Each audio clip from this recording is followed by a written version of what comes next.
Merhaba arkadaşlar, bu videomda sizlere Binance borsasının kullanımından bahsedeceğim. Öncelikle borsanın kullanım mantığını öğrenmeniz gerekiyor. Videoma geçmeden önce kanalıma abone olup videoları beğenirseniz çok sevinirim.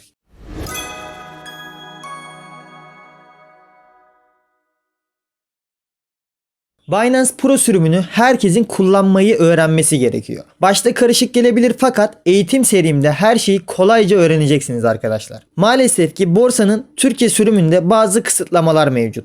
Mesela cüzdan bölümüne girdiğimizde burada yaklaşık 6 tane bölüm görüyorsunuz. Lakin ana sayfaya gelip ayarlardan dilimizi İngilizce yaparsak, şu dil kısmından İngilizceyi alalım. Tekrardan cüzdan bölümüne gelelim. Gördüğünüz gibi buradaki miktar sayısı arttı arkadaşlar. Binance borsasını tam anlamıyla kullanmak istiyorsanız maalesef ki dili İngilizce olarak kullanmanız gerekiyor. Eğitim serimde ben anlatımlarıma İngilizce olarak devam edeceğim. Anlamadığınız, kafanıza takılan herhangi bir şey olduğunda yorumlarda görüşlerinizi belirtebilirsiniz ya da açıklama kısmındaki Telegram grubumdan bizzat bana ulaşabilirsiniz arkadaşlar. Bu videomda sizlere piyasalar bölümünü anlatmak istiyorum. Yani market kısmını. Buraya tıkladığımızda üst tarafta 3 tane bölüm mevcut. İlk önce zones yani kategoriler kısmına bakalım. Binance burada tüm coinleri özelliklerine göre gruplandırmış. Mesela bu kısımda yeni listelenen coinleri görebiliyorsunuz. Geri geldiğimizde şu kısımdan DeFi projelerine erişebiliyorsunuz arkadaşlar. Mesela aşağı doğru geldiğimizde Metaverse evreniyle ilgili coinleri buraya listelemiş. Bu şekilde pratik olarak ilgili bölümlere erişebiliyorsunuz arkadaşlar. Hemen üstte coinler butonu var. Buraya bastığınızda kripto paraların piyasa değerine göre sıralamasını görüyorsunuz.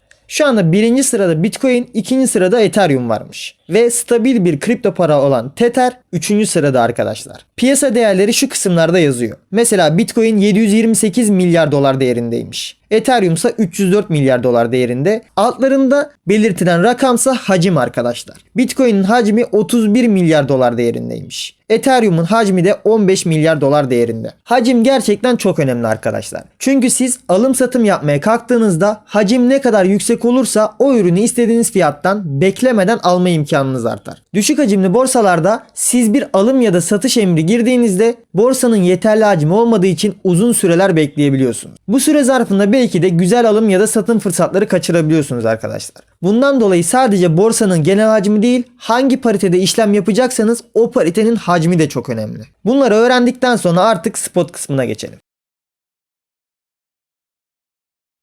Spot piyasasına nakit piyasa diyebiliriz arkadaşlar. Burada işlem yapabilmeniz için elinizde o varlıktan bulundurmanız gerekiyor. Mesela bende 100 dolar bakiye varsa sadece 100 dolarlık alım satım işlemi yapabilirim. Spot piyasasında yapacağınız hiçbir işlemde borsaya borçlanmıyorsunuz. Burayı gönül rahatlığıyla kullanabilirsiniz arkadaşlar. Spot sekmesinde nakit paranızda alabileceğiniz çok sayıda kripto para mevcut. Biz bunlara parite diyoruz arkadaşlar. Parite işlem çifti anlamına geliyor. Örnek olarak BNB paritesinden DOT BNB paritesiyle işlem yapmak istersem elimde DOT ya da BNB'nin bulunması gerekiyor. Yoksa burada işlem yapamazsınız arkadaşlar. Farz edelim ki ben QSP adında bir kripto para almak istiyorum. Arama kısmına bunu yazdığımda sadece BTC paritesi karşıma çıkıyor. Yani bu paritede işlem yapabilmem için elimde ya QSP ya da BTC olması gerekiyor. Benim elimde sadece Türk lirası olduğunu varsayalım. QSP alabilmem için sadece BTC paritesini desteklediğinden dolayı elimdeki Türk lirasını BTC'ye çevirmem gerekiyor. Bunun için arama kısmına TRY yazalım arkadaşlar. Bu şekilde BTC paritesini bulabilirsiniz. Ya da isterseniz BTC TRY yazdığınızda direkt pariteye ulaşabiliyorsunuz. Mesela TRY BTC yazsaydım o pariteye ulaşamayacaktım. Bu şekilde doğru yazmanız gerekiyor.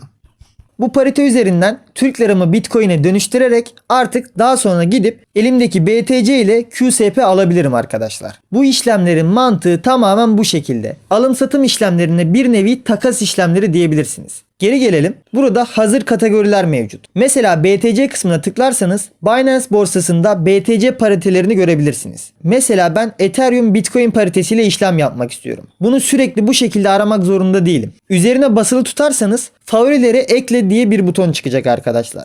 Bunu eklediğinizde artık favoriler sekmesinde bunu görebilirsiniz. Buradan isterseniz fiyat takibini kolayca yapabiliyorsunuz. Bir de spot sekmesinde en sağda fiyat bölümü var. Bu bölümde itibari para birimlerini ve stabil kripto paraları görebiliyorsunuz.